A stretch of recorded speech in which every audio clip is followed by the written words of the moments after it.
Hi, I wanted to talk a little bit about communication in relationships. This is actually an issue that comes up quite a bit in therapy, and I think we can all relate that at some time in our life we have had challenges or struggles with communication in our relationship, whether that's work, family, friends, or our romantic partners, right? And so often clients, what they're asking from me are for specific skills and strategies to learn how to effectively communicate in those relationships. And one of the strategies that I use is I help clients to understand and recognize what is an unhealthy style of communication and what is a healthy style of communication, right? And so what I'd like to do in this video is talk about 4 styles of communication that often come up in relationships, okay? 3 of those styles are going to be unhealthy, what we do not want to use, but it's important to recognize when they're being used. And one style is going to be the healthy style of communication and definitely what we want to use. Hi, my name is Erika Bischoff. I am a licensed clinical social worker. I have over 15 years experience in providing therapy to my clients in private practice, and I specialize in cognitive behavior therapy. So like I said, I want to talk about communication in relationships. First, though, what's really important to understand is that in order to have a healthy relationship, we must be able to communicate our needs and boundaries in that relationship. And that is why I wanted to talk about the 4 styles of communication to do this. Okay? The first style of communication is passive communication. This is when we do not feel safe or empowered to communicate those needs and boundaries. Maybe we're avoiding a conflict or avoiding disappointing someone, or we don't want to feel judged or embarrassed. So we keep it inside, we keep it to ourselves. And what can happen is that can build up resentment, anger, depression, anxiety. And then we can run the risk that that will come out in an unhealthy way later on. So again, a style we don't want to use. The second style of communication is called passive-aggressive communication. And this is when we're communicating those needs and boundaries, but we're not being honest about it.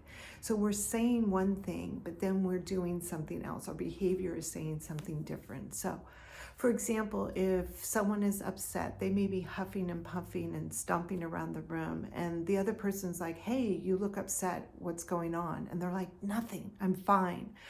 Well, clearly they're not fine. They are saying one thing, but their behavior, their action is saying something else. And this can lead to misunderstandings, miscommunication, and often hurt feelings. So again, a style we don't want to use. The third style of communication is aggressive communication.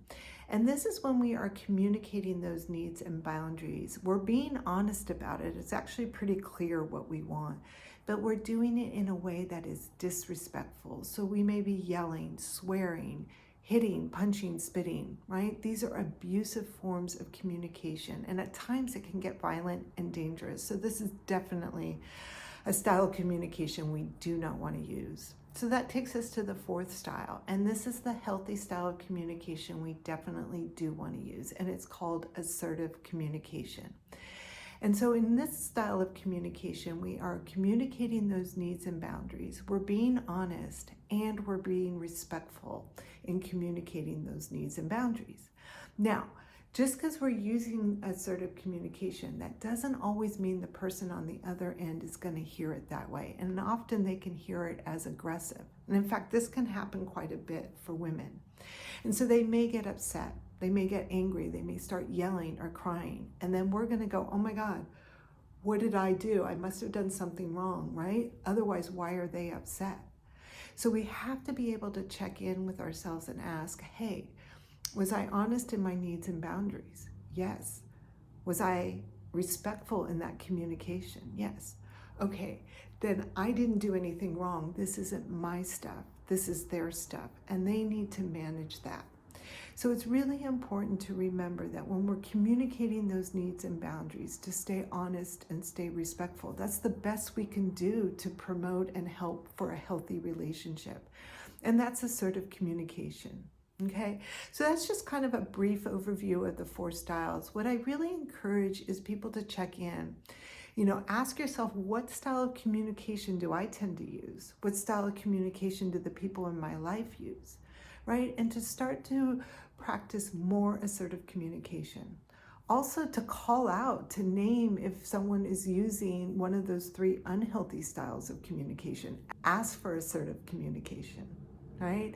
Also, if you're not used to using assertive communication, it can be uncomfortable and at times it can feel scary. And I just want to say that that's normal, to be patient with yourself. It does take time and practice.